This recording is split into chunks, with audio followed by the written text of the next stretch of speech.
যুদ্ধবিরতি কার্যকরের কয়েক ঘন্টার মধ্যেই দফায় দফায় পাল্টাপাল্টি গোলাগুলি বিস্ফোরণের আওয়াজ পাওয়া গেছে ভারত পাকিস্তান সীমান্তে। যুক্তরাষ্ট্রের মধ্যস্থতায় ভারত পাকিস্তানের মধ্যে যুদ্ধবিরতির ঘোষণা আসার কয়েক ঘন্টার মধ্যেই আবারও পাল্টাপাল্টি হামলার অভিযোগ তুলেছে নয়াদিল্লি ও ইসলামাবাদ। ভারতের অভিযোগ, যুদ্ধবিরতির কয়েক ঘন্টার মধ্যেই আবারও আক্রমণ শুরু করে ইসলামাবাদ। শ্রীনগর সহ কাশ্মীরের ভারত নিয়ন্ত্রিত বেশ কিছু অঞ্চল ও গুজরাটের কয়েক অংশ হামলা চালায় দেশটি। যুদ্ধবিরতি সম্পূর্ণরূপে কার্যকর হয়নি। পাকিস্তান যুদ্ধবিরতির চুক্তি লঙ্ঘন করেছে অভিযোগ ভারতের এবং সীমান্তেও সেনা জড়ো করছে। তবে কোন সীমান্তে এটা স্পেসিফিক এখনো বলা হয়নি, তবে দাবি করা হচ্ছে যে কাশ্মীর সীমান্তে। 3 দিনেই ভারতের $100 বিলিয়ন উধাও। জেট বিমান, ড্রোন তো আছেই, এর সাথে শুধু শেয়ার বাজার থেকেই 3 দিনে হারিয়ে গেছে $83 বিলিয়ন। ভারত ও পাকিস্তানের মধ্যে 19 দিনের সংঘাত দুই দেশকেই ভয়াবহ অর্থনৈতিক চাপে ফেলেছে। এর উত্তেজনায় সামরিক ব্যয়ের পাশাপাশি অর্থনৈতিক নানা খাতে মারাত্মক ক্ষতির আশঙ্কা দেখা দিয়েছে। এবারে সংঘাতে কেমন আর্থিক ক্ষতি হলো দুই দেশের তা থাকছে। আসসালামু আলাইকুম প্রিয় দর্শক শ্রোতা, নতুন একটা ভিডিওতে জানাচ্ছি আপনাদের স্বাগতম। এইমাত্র পাওয়া তাজা এবং গরম খবর। আজকের এই ভিডিওটি কেমন হতে চলেছে, কতটা গুরুত্বপূর্ণ, কতটা চাঞ্চল্যকর ভিডিওর অংশ বিশেষ এবং শিরোনাম দেখে আপনারা ইতিমধ্যে বুঝিয়ে গেছেন কেমন হবে আজকের এই ভিডিওটি। আশা রাখবো আজকের এই ভিডিওটি সম্পূর্ণ দেখে যাবেন, একটু স্কিপ করবেন না। সম্পূর্ণ দেখে গেলে অনেক কিছু জানতে পারবেন এবং বুঝতে পারবেন। আমি আর বেশি কথা বাড়াবো না, সরাসরি আপনাদের বিস্তারিত ভিডিওতে নিয়ে যাব। তার আগে একটা রিকোয়েস্ট করবো, যারা এরকম ভিডিও দেখতে পছন্দ করেন এই চ্যানেলটি সাবস্ক্রাইব করে পাশে থাকা বেল আইকনটি বাজিয়ে রাখবেন। ইতিমধ্যে যারা সাবস্ক্রাইব করে দিয়েছেন তাদের জানাচ্ছি অসংখ্য ধন্যবাদ। চলুন প্রিয় দর্শক শ্রোতা, এই ভিডিওতে লাইক করে দিয়ে আমরা বিস্তারিত ভিডিওগুলো মোবাইলের স্ক্রিন থেকে ধারাবাহিকভাবে একের পর এক দেখে আসি। বিরতি কার্যকরের কয়েক ঘন্টার মধ্যেই দফায় দফায় পাল্টাপাল্টি গোলাগুলি বিস্ফোরণের আওয়াজ পাওয়া গেছে ভারত পাকিস্তান সীমান্তে। একে অপরের বিরুদ্ধে চুক্তি ভঙ্গের অভিযোগ করেছে দিল্লি, ইসলামাবাদ। ভারতের দাবি, বারবার হামলা চালিয়েছে পাকিস্তান, যার জবাব দিয়েছে তারা। অভিযোগ অস্বীকার করে দিল্লিকেই যুদ্ধবিরতি অমান্যের জন্য দায়ী করেছে ইসলামাবাদ। সোমবার বৈঠকে বসতে যাচ্ছেন ভারত পাকিস্তানের সেনাপ্রধানরা। ভারত পাকিস্তান যুদ্ধবিরতি কার্যকরের কয়েক ঘন্টা পরের দৃশ্য। দিল্লি নিয়ন্ত্রিত কাশ্মীরের একাধিক স্থানে দেখা যায় বিস্ফোরণের চিত্র। ভারতের অভিযোগ, ধারাবাহিকভাবে চুক্তি লঙ্ঘন করে যাচ্ছে পাকিস্তান। লাইন অফ কন্ট্রোলে মেলে পাল্টাপাল্টি গোলাবর্ষণের খবর। দিল্লির দাবি, প্রথমে ভারতীয় ভূখণ্ডে গোলা ছড়ে পাক বাহিনী, জবাবে পাল্টা হামলা চালায় তাদের সেনারা। এর জেরে অমৃতসরে রাতভর রেড অ্যালার্ট জারির পর সকালে তা তুলে নেওয়া হয়। যুদ্ধবিরতি লঙ্ঘনের প্রতিটি ঘটনাতেই নজর রাখছে দিল্লি, এক প্রেস ব্রিফিংয়ে জানিয়েছেন দেশটির পররাষ্ট্র সচিব। গেল কয়েক ঘন্টা বেশ কয়েকবার যুদ্ধবিরতি লঙ্ঘন করা হয়েছে। সশস্ত্র বাহিনী এর যথাযথ জবাব দিচ্ছে। আমরা বিষয়টির উপর গুরুত্ব সহকারে নজর রাখছি। সেই সাথে পাকিস্তানকেও বিষয়টি সমাধানে দ্রুত এবং দায়িত্বের সাথে পদক্ষেপ নেওয়ার আহ্বান জানাচ্ছি। তবে ইসলামাবাদের পাল্টা দাবি, নয়াদিল্লি লঙ্ঘন করছে যুদ্ধবিরতি। পাকিস্তানের পররাষ্ট্র মন্ত্রণালয়ের বিবৃতিতে বলা হয়, শর্ত মানতে প্রতিশ্রুতিবদ্ধ তারা। এর আগে যুদ্ধবন্ধে মধ্যস্থতা করায় যুক্তরাষ্ট্র চীনকে ধন্যবাদ জানান পাক প্রধানমন্ত্রী। এদিকে যুদ্ধবিরতি ঘোষণার পরপরই খুলে দেওয়া হয় পাকিস্তানের আকাশসীমা। শুরু হয় স্বাভাবিক বিমান চলাচল, তবে এখনও বন্ধ ভারতের 32টি এয়ারপোর্ট। বৃহস্পতিবার থেকে ফ্লাইট চালুর কথা বিমানবন্দরগুলোর। 4 দিনের পাল্টাপাল্টি সংঘাতের পর শনিবার যুক্তরাষ্ট্রের মধ্যস্থতায় যুদ্ধবিরতি কার্যকর করে দুই প্রতিবেশী, যাতে সহায়তা করেছে 30টিরও বেশি দেশ। সোমবার এই ইস্যুতে আবারও আলোচনায় বসার কথা ভারত পাকিস্তানের সেনাপ্রধানদের। 3 দিনেই ভারতের $100 বিলিয়ন উধাও। জেট বিমান, ড্রোন তো আছেই, এর সাথে শুধু শেয়ার বাজার থেকেই 3 দিনে হারিয়ে গেছে $83 বিলিয়ন। মাথায় হাত পড়েছে বিনিয়োগকারীদের। বিদেশি বিনিয়োগকারীরাও ভারত ছেড়ে যাচ্ছে। রুপির দাম এত নিচে নেমে গেছে যে এটি থামাতে শুক্রবার ভারতের কেন্দ্রীয় ব্যাংকে হস্তক্ষেপ করতে হয়েছে। ঘটনা প্রবাহে পাকিস্তানের ভূমিকা ছিল শুধু ধৈর্য ধরে পরিস্থিতি মোকাবেলা করা। এতেই ভারতের $100 বিলিয়ন হাওয়া। পাকিস্তান পাল্টা ব্যবস্থা নিলে কি হতো তা কল্পনাও করা যায় না। ভারতীয় শেয়ার বাজার কর্তৃপক্ষ জানিয়েছে, বাজার সূচক 80,000 থেকে 24,000-এ নেমে গেছে। কারণ ভয়। 7 মে মধ্যরাতে ভারতের বিমান বাহিনী পাকিস্তানের মুজাফফরবাদ, কোটলি, মুরিদকে বিমান হামলা চালায়, যার নাম দেয়া হয় অপারেশন সিন্দুর। পাকিস্তান পিছিয়ে থাকেনি, তারা দৃঢ় প্রতিরোধ করে। পাকিস্তান এর নাম দেয় অপারেশন বুনিয়ান উন মারসুস, অর্থাৎ সীসার দেয়াল। 24 মিনিটের অভিযানেই পাকিস্তান 5টি ভারতীয় যুদ্ধ বিমান ভূপাতিত করে। এর মধ্যে 4টি রাফাল জেট, যা ভারতের সবচেয়ে আধুনিক ও গর্বের বিমান। ফ্রান্সের গোয়েন্দা কর্মকর্তারা সিএনএনকে জানিয়েছেন, পৃথিবীর কোনো যুদ্ধে একটিও রাফাল জেট ভূপাতিত হয়নি। একমাত্র ভারতের হাতে গিয়েই প্রথমবারের মতো এই বিমানের চরম বেইজ্জতি হল। এরপর পাকিস্তান আরও চাঞ্চল্যকর দাবি করে। তারা বলছে, ভারতের পাঠানো 77টি ইসরায়েলি আরব ড্রোন তারা ধ্বংস করেছে। এই ড্রোনগুলো সাধারণত ইলেকট্রনিক পদ্ধতিতে নিষ্ক্রিয় করা হয়। পাকিস্তান সেনাবাহিনী বলছে, পাকিস্তানের প্রতিরোধ ব্যবস্থা যে কত আধুনিক সে সম্পর্কে ভারতের কোনো ধারণাই নেই। বিমান ও ড্রোন হারিয়ে ভারতের ক্ষতি হয়েছে অন্তত $5 বিলিয়ন, সাথে স্থাপনার ক্ষতি তো আছেই। আকাশ বন্ধ হওয়ায় এভিয়েশনে ক্ষতি প্রায় $1 বিলিয়ন। এর উপর মরার উপরে খাড়ার ঘা শেয়ার বাজারে পতন। ভারতীয় রুপির দাম এত নিচে নেমেছে যে রিজার্ভ ব্যাংকে হস্তক্ষেপ করতে হয়েছে। স্মরণকালের মধ্যে ভারতের অর্থনীতি এখন সবচেয়ে খারাপ অবস্থায় আছে। বাংলাদেশিদের জন্য ভিসা বন্ধ করে ভারতের হাসপাতাল আর ট্যুরিজম বাণিজ্য 4 ভাগের 1 ভাগ কমে গেছে। গত 1 বছরে রিজার্ভ কমেছে $80 বিলিয়ন। বেকারত্বের হার স্মরণকালের সবচেয়ে বেশি। এসব সংকট থেকে দেশবাসীর দৃষ্টি অন্যদিকে ঘোরাতে পাকিস্তানি জুজুর ভয় মোদী সরকারের জন্য খুবই দরকার ছিল, কিন্তু সে কাজ করতে গিয়ে উল্টো আরো $100 বিলিয়ন হারাতে হয়েছে ভারতকে। এই অবস্থায় একদিন যুদ্ধ করেই ক্ষান্ত দিয়েছে ভারত। আন্তর্জাতিক মহলের শান্তির আহ্বান মেনে নিয়েছে, অথচ দুদিন আগেই সংযমের কথা বলায় ইউরোপীয় ইউনিয়নের সমালোচনা করেছিল তারা। পাকিস্তানের সেনা প্রধান বলেছেন, পাকিস্তানের কি শক্তি আছে তা জানে না ভারত। দুঃখজনক হলো, নিজের শক্তি না বুঝে প্রতিপক্ষের শক্তি না জেনেই হুট করে হামলা করে $100 কোটি হারানোর মাসুল দিতে হবে ভারতের সাধারণ মানুষকে। জবানের সম্ভবত আর দাম রইল না। আরে আমাদের এই এশিয়া উপমহাদেশে কথা দিলেন তো, এটা একটা কথার কথা। আপনি পশ্চিমা বিশ্বে যখন দেখবেন কথা দিলেন তো, তাদের কথার কিন্তু একটা ভ্যালু থাকে। যদিও একটা দেশ আছে, সেই দেশটার নাম হচ্ছে ইসরায়েল, যাদের কথার কোনো ভ্যালু নাই। এখন আজকের দিনে গতকালকে যুদ্ধবিরতি কর্মসূচি ঘোষিত হবার পর আপনার কাশ্মীরে, জম্মু কাশ্মীরে কয়েকটা জায়গায় বিস্ফোরণের ঘটনা ঘটেছে এবং এর জন্য পাকিস্তানি সেনাবাহিনীকে যুদ্ধবিরতির দায়ে অভিযুক্ত করেছে আপনার ভারতীয় সেনারা। এর মাঝখানে এই মুহূর্তে লাস্ট আপডেট হচ্ছে আরেকদিকে যুদ্ধবিরতি সম্ভবত এটা কার্যকর হবে না, তবে এক সময় হবে যখন অনেক কিছুই হারাই ফেলবে দুই দেশ, অনেক মানুষ মরবে, সম্পদ ক্ষয়ক্ষতিগ্রস্ত হবে। দর্শক, পাকিস্তান তাদের সীমান্তের দিকে সেনা আনছে এবং আবারও হামলার প্রস্তুতি নিচ্ছে বলে দাবি করেছে ভারত। তবে এরকম পাল্টাপাল্টি দাবি আমরা দুই দেশ থেকে শুনি।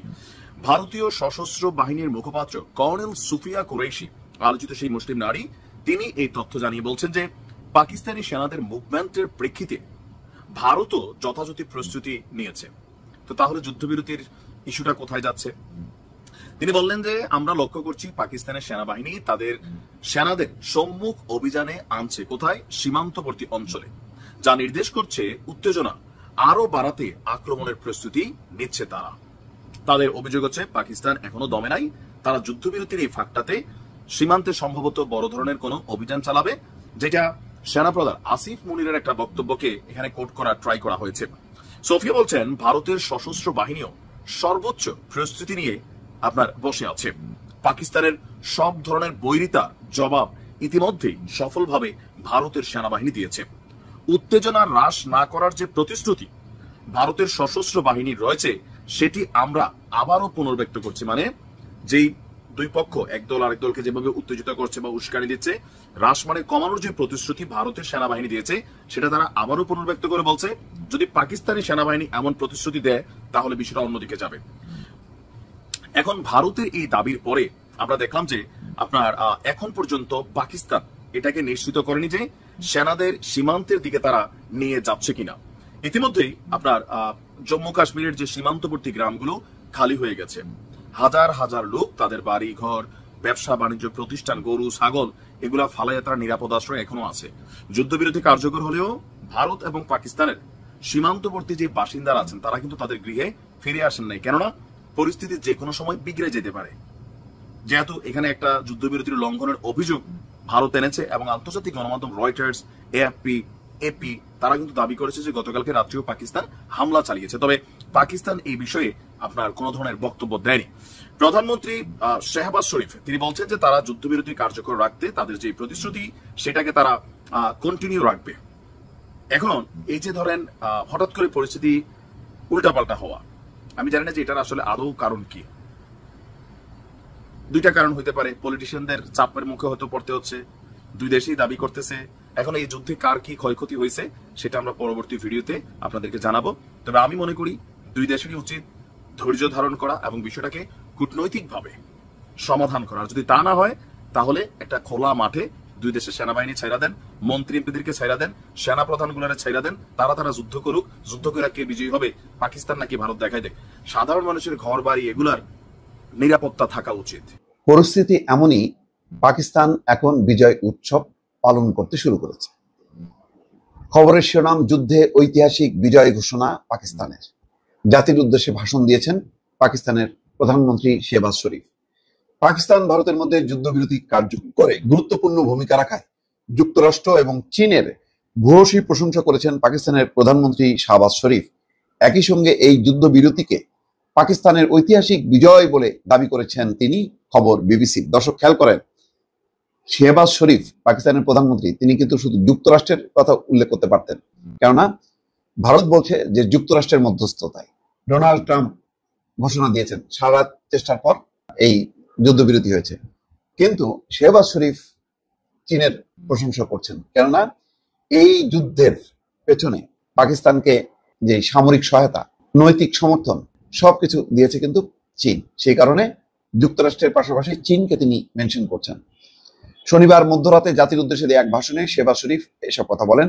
ভাষণে শেহবাজ শরীফ যুদ্ধবিরতিতে গুরুত্বপূর্ণ ভূমিকা পালনের জন্য ডোনাল্ড ট্রাম্পের প্রশংসা করেন। একই সঙ্গে সৌদি আরব, চীন, তুরস্ক, কাতার এবং যুক্তরাজ্য সহ অন্যান্য দেশকেও ধন্যবাদ জানান তিনি। শাহবাজ শরীফ চীনকে অত্যন্ত কাছের, খুব বিশ্বাসযোগ্য বন্ধু উল্লেখ করে ধন্যবাদ জানিয়েছেন। এছাড়া যুক্তরাষ্ট্র যুদ্ধবিরতিতে সবচেয়ে গুরুত্বপূর্ণ ভূমিকা পালন করেছে বলেও উল্লেখ করেন। পাকিস্তানের প্রধানমন্ত্রী বলছেন, আমরা শান্তিকামী রাষ্ট্র, কোটি কোটি মানুষের বাস পাকিস্তানে, সবার জন্যই লাভজনক হবে ভেবেই যুদ্ধবিরতির এই পদক্ষেপ নিয়েছি। শাহবাজ শরীফ দাবি করেন, পাকিস্তান একটা ঐতিহাসিক বিজয় পেয়েছে। এর জন্য তিনি সেনাবাহিনী, নৌবাহিনী এবং সশস্ত্র বাহিনীর নাম উল্লেখ করে ধন্যবাদ জানিয়েছেন। দেশের মূল নীতিগুলো এসব প্রতিষ্ঠান তুলে ধরতে সক্ষম হয়েছে বলেও উল্লেখ করেন তিনি। ভাষণের শুরুতে শেহবাজ শরীফ বলেন, কেউ আমাদের স্বাধীনতা চ্যালেঞ্জ করে প্রতিরোধের জন্য যা করতে হয় সব করব। পাকিস্তানের বিরুদ্ধে বিভিন্ন ভিত্তিহীন অভিযোগের নিরপেক্ষ তদন্ত দাবি করেন তিনি। ভাষণ শুরুর আগে ভারতের পররাষ্ট্র সচিব পাকিস্তানের বিরুদ্ধে বারবার যুদ্ধবিরতি সমঝোতা লঙ্ঘনের যে অভিযোগ তুলেছেন, এই ব্যাপারে প্রধানমন্ত্রী শাহবাজ শরীফ কোনো মন্তব্য করেননি। কালকে রাতেই করেছে, যখন নাকি কাশ্মীরের মুখ্যমন্ত্রী বলেছে যে কাশ্মীরের যে রাজধানী, সেখানে বিস্ফোরণের ব্যাপক শব্দ শোনা যাচ্ছে। তারপর পরেই পাকিস্তানের পররাষ্ট্র সচিব বলেছেন যে যুদ্ধবিরতির 1 ঘন্টা পরেই পাকিস্তান তা লঙ্ঘন করেছে। যাই হোক, যুদ্ধবিরতি সবার কল্যাণে করা হয়েছে উল্লেখ করেন তিনি।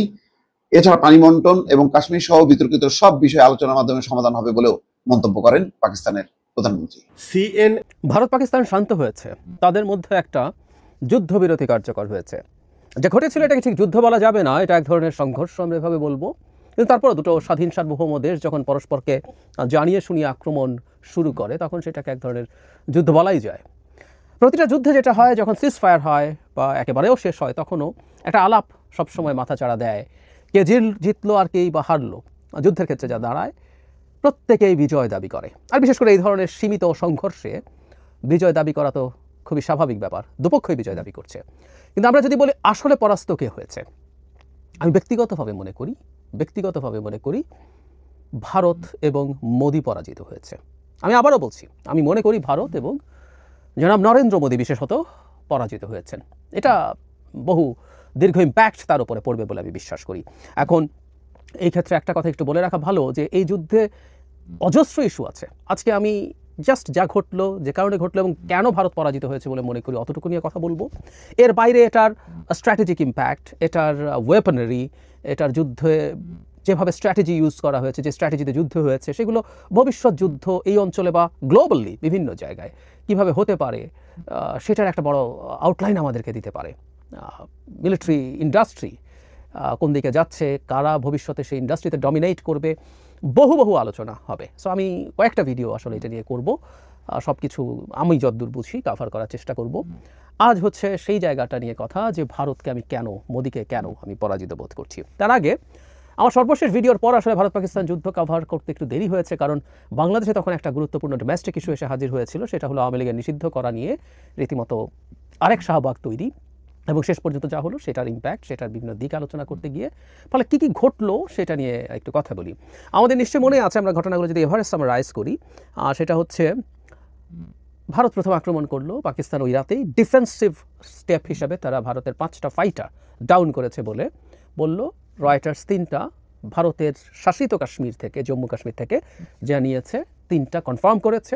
কিন্তু সবচেয়ে বেশি আলোচিত হয়েছে একটা রাফাল ডাউন করা হয়েছে। পাকিস্তান বেশি দাবি করেছে, কিন্তু একটা অ্যাটলিস্ট কনফার্ম হওয়া গেছে। সিএনএনের মতো মিডিয়া এটা নিশ্চিত করেছে, এবং সেটা পাকিস্তানের ফাইটার, জে-10 আসলে চাইনিজ ফাইটার, সেটার মাধ্যমে ভারতের এয়ার স্পেসে, মানে ওই ফাইটারটা পাকিস্তানে ঢোকেও নাই, সেটা নিয়ে খুবই আলোচনা হয়েছে। তারপর যেটা হলো, পাকিস্তান তখনও এটাকে তার পাল্টা কোনো ব্যবস্থা হিসেবে মেনে নেয়নি, সে হ্যাপি ছিল না। আমি ওটা নিয়ে একটা ভিডিও করেছিলাম, যেখানে তাদের সিকিউরিটি যে কাউন্সিল আছে তারা বসেছিল এবং সেনাবাহিনীকে দায়িত্ব দিয়েছিল। এরপর পাকিস্তান আক্রমণ করে এবং পাকিস্তান একইভাবেই এই যুদ্ধে, যতটুকু যুদ্ধ হয়েছে, প্রচুর আলোচিত হবে এটা। ইনফ্যাক্ট রাশিয়া ইউক্রেন থেকে আমরা দেখছিলাম ড্রোনের ব্যবহার, বিশেষ করে লয়টারিং মুনিশন, যেটাকে আমরা সহজ ভাষায় ক্যামিকাজে ড্রোন বলি, যে ড্রোনগুলো গিয়ে নিজে অ্যাটাকড হয়। পাকিস্তান নিজে ড্রোন বানায়, টার্কিশ ড্রোন আছে, এদিকে ভারতের আছে ইসরায়েলি ড্রোন, সার্ভেলেন্স ড্রোন তো আছে, তার ক্যামিকাজের ড্রোনও আছে ইসরায়েল মেড। সো এগুলো সব কিছু নিয়ে পরস্পরকে, এগুলো যেদিন যুদ্ধাস্ত্র নিয়ে কথা বলবো সেদিন আলাপ করব। সো এই ঘটনাগুলো ঘটে এবং পাকিস্তান ভারতেরও অনেকগুলো শহরে টার্গেট করে, মিলিটারি টার্গেট করে এবং খুবই স্ট্র্যাটেজিক সাইট টার্গেট করে। এটা নিয়ে দ্বিমত আছে, কিন্তু পাকিস্তান দাবি করে তারা ভারতের ব্রহ্মোস যে মিসাইল আছে সেটার একটা ডিপো অ্যাটাক করেছে এবং সেটা ধ্বংস করেছে। ভারত এই মিসাইলটা ব্যবহার করেছে, এখন পৃথিবীতে আসলে এটা সর্বশেষ জেনারেশনের মিসাইল। আমরা রাশিয়া ইউক্রেন যুদ্ধের সময় খেয়াল করেছি, রাশিয়া জিরকন নামে একটা মিসাইল ব্যবহার করেছে, এটাও হাইপারসনিক। মানে ব্রহ্মোসটা কেন খুব সিগনিফিক্যান্ট, এটা হাইপারসনিক মিসাইল। আমরা হয়তো সুপারসনিক শব্দটা অনেকেই জানি, শব্দের গতির চেয়ে বেশিতে গেলেই আমরা এটাকে সুপারসনিক বলি, কিন্তু হাইপারসনিক হচ্ছে শব্দের গতির কমপক্ষে 5 গুণ যদি কোনো মিসাইল গতিতে ছোটে সেটা হাইপারসনিক মিসাইল হবে, সেটা 5 থেকে বেশি হতে পারে। সো এই স্পিডের মিসাইল পাকিস্তানে নাকি অ্যাটাক করার ক্ষেত্রে ব্যবহারও করা হয়েছে, যেগুলো ইন্টারসেপ্ট করা স্টিল ইজ অলমোস্ট ইম্পসিবল।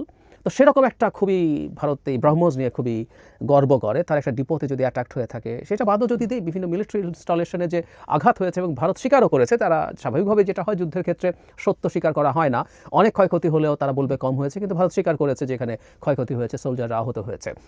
আবার পাল্টা ভারতও প্রচুর ড্রোন অ্যাটাক করেছে বিভিন্ন জায়গায় এবং পাকিস্তান দাবি করেছে তারা প্রায় সব ড্রোন ডাউন করেছে। তাদের মন্ত্রীকে পার্লামেন্টে ব্যাখ্যা দিতে শোনা গেল কীভাবে তারা জ্যাম করে বা গুলি করে ড্রোন ভূপাতিত করেছে। এই তথ্যগুলো যখন আসছে তখন আরেকটা খবর আসে, সেটা নিয়ে খুবই উত্তেজনা তৈরি হয় এবং পরে এটা অস্বীকার করা হয় পাকিস্তানের দিক থেকে। সেটা হচ্ছে পাকিস্তান তার নিউক্লিয়ার ওয়েপন লঞ্চ করার যে কমিটি আছে সেটা একটা মিটিং হয়েছে, এইরকম একটা খবর ছড়িয়ে পড়ে, পাকিস্তানটাকে স্ট্রংলি ডিনাই করেছে। তবে একটা জিনিস আমরা একটু জেনে রাখবো, পৃথিবীতে নিউক্লিয়ার ওয়েপন যাদের আছে তাদের প্রায় সবার নিয়ম হচ্ছে তারা বলেন যে তারা কখনো আগে থেকে সেই অস্ত্রটা ব্যবহার করবেন না, তাদেরকে যদি অ্যাটাক করা হয় পাল্টা হিসাবে তারা করবেন। পাকিস্তান তার এই অবস্থান পাল্টেছে। ইনফ্যাক্ট পাকিস্তান বলেছে প্রয়োজন হলে সে আগেই নিউক্লিয়ার অ্যাটাক করবে এবং এই ধরনের ক্ষেত্রে যেটা আশঙ্কা করা হয়, আমরা রাশিয়া ইউক্রেন যুদ্ধের সময় অনেক সময় কথা বলেছি, আমার স্টেক অন জিও পলিটিক্সে অনেক আলাপ হয়েছে। মানে নিউক্লিয়ার ওয়েপন তো দুরকম, একটা হচ্ছে ট্যাকটিক্যাল নিউক্লিয়ার ওয়েপন আর একটা হচ্ছে স্ট্র্যাটেজিক নিউক্লিয়ার ওয়েপন। ট্যাকটিক্যালের পাওয়ার সাধারণত কম হয় তুলনামূলকভাবে, সে যুদ্ধ ক্ষেত্রে ব্যবহার করে, সেই অর্থে এত বড় যুদ্ধ না হলেও পাকিস্তান একটা ট্যাকটিক্যাল নিউক্লিয়ার ওয়েপন ফাটিয়ে দেয় কিনা একটু বিরান কোনো জায়গায় এই ধরনের আলাপ টালাপও কেউ করতেন, কারণ রাশিয়াও এই ধরনের কাজ করতে পারে, তাতে তার মানুষকে মেরে ফেলার খুব বেশি না থাকলেও সে তার এই ব্যাপারটা করতে পারে, এরকম আলাপ কেউ করছিলেন, যদি আমি এটাকে আসলে কোনোভাবেই গ্রহণ করি না। পাকিস্তানের যারা রুলিং এলিটস আছেন, এটা মিলিটারি চিফই সবচেয়ে পাওয়ারফুল এই ক্ষেত্রে, প্রাইম মিনিস্টার সহ যারা আছেন, তারা এই কাজ করতেন বলে আমার মনে হয় না, কিন্তু এই আলাপটা ছড়িয়ে পড়েছিল। কিন্তু পাকিস্তান যে এই যুদ্ধটাকে খুবই টাফভাবে নিয়েছিল এবং বেশ এসকালেটরি ওয়েতে নিয়েছে, এটা হলো তার কথা। ভারত যে পরিমাণ অ্যাটাক করছিল পাকিস্তান ছেড়ে কথা বলছিল না, পাকিস্তান কোনো ক্ষেত্রে আরও বেশি অ্যাটাক করছিল। পাকিস্তান এই কথাটা কিন্তু তার ঘোষিত নীতি, তারা ঘোষণা করেছে ভারত যে অ্যাটাক করবে তারা তার চাইতে বেশি রিটালিয়েট করবে, এটা তারা ঘোষণা করে বলেছিল। শেষ পর্যন্ত যেটা হলো, শেষ পর্যন্ত একটা যেই কারণে মোদিকে পরাজিত বলছি, মানে এর মধ্যে তাদের এই যে রাফাল ফাইটার হারানো, সেটা রাফালের দোষ হোক চাইনিজ ফাইটারের ভালো হোক, এটা তো শিওর, এটা নিয়ে আমরা ডিটেল আলোচনা করবো একদিন। দুটো ফাইটার খালি ভালো খারাপ দিয়েই কাকে ধ্বংস করতে পারবে সেটা নির্ধারিত হয় না। পাইলটের ট্রেনিং আছে, তার কমিউনিকেশন আছে, তার ইন্টেলিজেন্স আছে, তার সার্ভেলেন্স আছে, অনেক কিছু মিলে আসলে ইটস এ প্যাকেজ। তার মানে ভারত পরাজিত হয়েছে পাকিস্তানের কাছে এইরকম একটা জায়গায়, এবং বলা হচ্ছে অনেকগুলো ফাইটার ডগ ফাইটও করেছে, 100-র বেশি ফাইটারের কথা বলা হয় দুই পক্ষের। সো এগুলো যদি সঠিক হয়ে থাকে, এর মধ্যে পাকিস্তানের ফাইটার ডাউন হয় না, ওদের ফাইটার ডাউন হয়েছে, বিরাট ব্যাপার। এবং প্রচুর টার্গেটে পাকিস্তান আঘাত করতে পেরেছে, অনেকগুলোই ভারত তার এয়ার ডিফেন্স সিস্টেম দিয়ে ঠেকাতে পারলেও অনেক ক্ষেত্রেই সেটা তার টার্গেটে গিয়ে পৌঁছেছে। এবং পাকিস্তান কিন্তু নন স্পেসিফিক বা নন সিগনিফিক্যান্ট টার্গেটকে টার্গেট করছিল, সে খুবই সিগনিফিক্যান্ট টার্গেটকে টার্গেট করছিল। একই সাথে সমানে সমানে বর্ডারে তাদের গোলা বিনিময় হচ্ছিল, ফলে পাকিস্তান ছেড়ে কথা বলছিল না। এবং এখানেই দুটোর একটা হয়েছে, আইদার ভারত নিজে গিয়ে বলেছে যুদ্ধ থামিয়ে দাও, অনেকের কাছে ফোন টোন করে আরব আমিরাত, সৌদি আরবকে আগেই জানিয়েছিল, আমেরিকাকে জানিয়েছিল। আবার উল্টো আমি এই ভিডিও রেকর্ড করার সময় দেখলাম সিএনএনের কাছে, সিএনএন একটা রিপোর্ট করেছে, প্রথম আলো ট্রান্সলেট করেছে ওটা, যে আমেরিকার কাছে, বিশেষ করে জেডি ভ্যান্সের কাছে, আমেরিকার যে ভাইস প্রেসিডেন্ট, তার কাছে খুবই সেন্সিটিভ গোয়েন্দা তথ্য এসে হাজির হয়েছিল। তার মানে তারা মনে করছিল এই যুদ্ধটা খুবই উঁচু উত্তেজনাকর পর্যায়ে চলে যাচ্ছে। এসকালেটরি ল্যাডার বলে যুদ্ধের ক্ষেত্রে, মানে কেউ একজন উত্তেজনা বাড়াচ্ছে, আরেকজন বাড়াচ্ছে, ল্যাডারের মতো, মানে মইয়ের মতো উঠতে থাকে।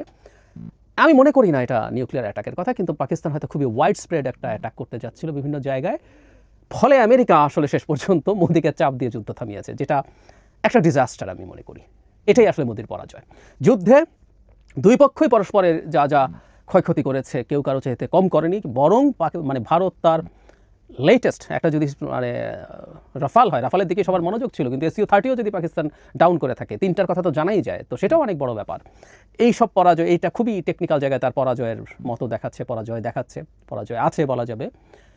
সব কিছু মিলে ব্যাটলফিল্ডে সমান হলো, কিন্তু ভারতকে চাপ দিয়ে যুদ্ধ বন্ধ করানো হয়েছে আসলে, এটা মোটামুটি নিশ্চিত ওই রিপোর্ট অনুযায়ী। এবং এটা যে একটা মধ্যস্থতায় হয়েছে এবং চাপে হয়েছে সেটাও প্রকাশিত হয়ে গেল। ফানি থিং হচ্ছে, আমরা নিশ্চয়ই দেখেছি ভারত পাকিস্তান যুদ্ধবিরতিতে সম্মত হয়েছে, এটা প্রথম জানান ডোনাল্ড ট্রাম্প। মানে উনি নিজেও যেহেতু খুবই ক্রেডিট পেতে চান, আমরা কমনলি একটা কথা বলি না, ফুটেজখোর, উনি ফুটেজখোর মানুষ যেহেতু, উনি এটা জানিয়ে দিয়েছেন। এটা কেন পরাজয় বলছি? ভারত কাশ্মীর ইস্যু এবং এই রিলেটেড যুদ্ধে কখনো প্রকাশ্যে কেউ তার সাথে মধ্যস্থতা করতে আসবে এটা কখনো সে মেনে, যুদ্ধ হলেও, কার্গিল যুদ্ধের সময়ও পেছনে পেছনে অনেকেই কাজ করেছে, কোনো সন্দেহ নেই, কিন্তু প্রকাশ্যে এটা হতে দেয় না, ভারত এটা করতে দেয় না। কিন্তু এবার আমেরিকা জানিয়ে দিল খুব স্পষ্টভাবে যে আমেরিকাই এই ডিলটা করে দিয়েছে ব্রোকার হিসাবে। বোধ করি ট্রাম্প রাশিয়া ইউক্রেন যুদ্ধ ঠিকমতো থামাতে যেহেতু পারছিলেন না, কিন্তু দুনিয়ার সব যুদ্ধ থামাবেন বলছেন, তো এই সুযোগটা পাওয়া গেল এবং সেটা বন্ধ করালেন। ভারতের দিক থেকে যে ব্রিফিং দেওয়া হয়েছে সেখানে বলা হয়েছে যে পাকিস্তানের যিনি মিলিটারি অপারেশনসের হেড, তিনি ভারতের মিলিটারি অপারেশনসের হেডকে ফোন করেছেন, আলোচনা করেছেন। ভাবটা এরকম যে পাকিস্তান হাতটার মেরে তাদেরকে ফোন করেছে, ভুল কথা। এটা আমেরিকার চাপে, আমেরিকার ধমকে এই যুদ্ধ বন্ধ করেছে মোদি। এটা নিয়ে কোনো রকম কোনো কনফিউশন নেই, এটাই তার বিরাট পরাজয়। মোদি নিজকে বিরাট একটা সুপার পাওয়ার মনে করে, গ্লোবালি তার নেতাদের সাথে কোলাকুলি করার ছবি দিয়ে দিয়ে নিজের একটা ব্র্যান্ড তিনি তৈরি করার চেষ্টা করছেন, যে তাকে সবাই কত খাতির করে। তিনি কারো চাইতে কম যান না, কিন্তু পাকিস্তানের মতো দেশেও তিনি আসলে পেরে উঠলেন না, শেষ পর্যন্ত তাকে যুদ্ধ থামাতে হলো। শুধু তাই না, ট্রাম্প বলেছে কাশ্মীর ইস্যুতে তিনি ব্রোকার হতে প্রস্তুত আছেন এই কনফ্লিক্ট নিরসনে। এটাও একটা বিরাট চপেটাঘাত ভারতের গালে, এবং মোদি তো তাকে বন্ধু টন্ধু ডাকে। কারণ ভারত কাশ্মীর যে বাইল্যাটারাল ইস্যু হবে এটা সিমলা চুক্তিতেই কনফার্ম করেছিল, যদিও পাকিস্তান সিমলা চুক্তি বাতিল করেছে, কিন্তু এখন এটা ওই জায়গায়ও চলে যাচ্ছে। এবং সবচেয়ে বড় কথা, ভারতের যে অভ্যন্তরীণ তার যে লোকজন আছে, সে যে যুদ্ধটা আসলে মূলত যে কারণে বাধাতে চেয়েছিল, সেটা হচ্ছে তার অভ্যন্তরীণ লোকজন যারা তাকে বিরাট শক্তিশালী উগ্রবাদী যারা আছে, বিরাট শক্তিশালী শাসক মনে করে পাকিস্তানকে সাইজ করে ফেলছে চলছে, তারা তীব্র নাখোশ হয়েছে। সুতরাং বেশ কিছু পলিটিক্যাল গেইনিং তিনি পেয়েছিলেন, কিন্তু সেটারও এই সিজ ফায়ারের কারণে তার ক্ষতি হচ্ছে। আমরা নিশ্চয়ের মধ্যে খবরটা দেখেছি, ভারতের ফরেন সেক্রেটারি তিনি তার এক্স হ্যান্ডেল লক করে দিয়েছেন, কারণ তার উপরে চরমভাবে অ্যাটাক করা শুরু করেছে উগ্র হিন্দুত্ববাদীরা। এটাও তিনি যা অর্জন করতে চেয়েছেন, অর্জন করেছেন, সেগুলো বলছি, এটা অনেক রকম অ্যানালিসিস হবে, অনেক অর্জন তার আছে অভ্যন্তরীণ রাজনীতিতে, কিন্তু এটাও আবার তার জন্য ব্যাকফায়ার করলো। এই হচ্ছে মোটামুটি অবস্থা। ভবিষ্যতের আবার কোনো এই ধরনের ঘটনা যদি ঘটে, এটা আমাদের একটা অ্যালার্মিং দিয়ে যাচ্ছে। কারণ আমরা যদি 2019-কে ধরি, 2.5-3 ঘন্টার মধ্যে যা ঘটেছিল, ভারত বালাকোটে গিয়ে অ্যাটাক করলো, পাকিস্তান ওখানে একজনকে ডাউন করলো, ও ইন্ডিয়া অকুপাইড কাশ্মীরে এসে তার কয়েকটা বোমা ফেলে চলে গেল। এবার প্রায় 4 দিন, এমনকি সিজফায়ারের পরও লাইন অফ কন্ট্রোলে বেশ কিছুক্ষণ গোলাগুলি হয়েছে, পরে সেটা থেমেছে। তার মানে এটা বাড়ছে, এবং প্রত্যেকের খুবই গুরুত্বপূর্ণ স্ট্র্যাটেজিক টার্গেটে হিট করছেন, এবং ওয়াইড স্প্রেড এরিয়াতে বিভিন্ন জায়গায়, শুধুমাত্র 2 কাশ্মীরে না, বিভিন্ন জায়গায় অ্যাটাক করছেন। একটা নতুন বাস্তবতা, ভবিষ্যতে খুবই সম্ভাবনা আছে এই যুদ্ধ আরও ছড়াবে। কেন ছড়াবে সেটাও একটা আলাদা ভিডিওর বিষয়। আমি আবারও বলছি, আমি মোটামুটি একটা সিরিজ মতো করবো, অন্তত 4-5টা ভিডিও বিভিন্ন দিক নিয়ে কথা বলবো এই যুদ্ধ। এটা খুবই গুরুত্বপূর্ণ, অনেকগুলো বার্তা শুধু এই অঞ্চলের জন্য না। প্রিয় দেশবাসী, শুরু থেকে শেষ পর্যন্ত যারা এই ভিডিওটি দেখেছেন সকলকে জানাই অসংখ্য ধন্যবাদ। যারা এরকম নিউজ ভিডিও পেতে পছন্দ করেন তারা অবশ্যই এই চ্যানেলটি সাবস্ক্রাইব করে পাশে থাকা বেল আইকনটি বাজিয়ে দিবেন। যারা এখন এই ভিডিওটি শেয়ার করেননি, এই ভিডিওটি দ্রুত শেয়ার করে সকলকে দেখার সুযোগ করে দিন। আজকের মতন এই পর্যন্ত, দেখা হচ্ছে পরবর্তী কোনো ভিডিও নিয়ে ইনশাল্লাহ।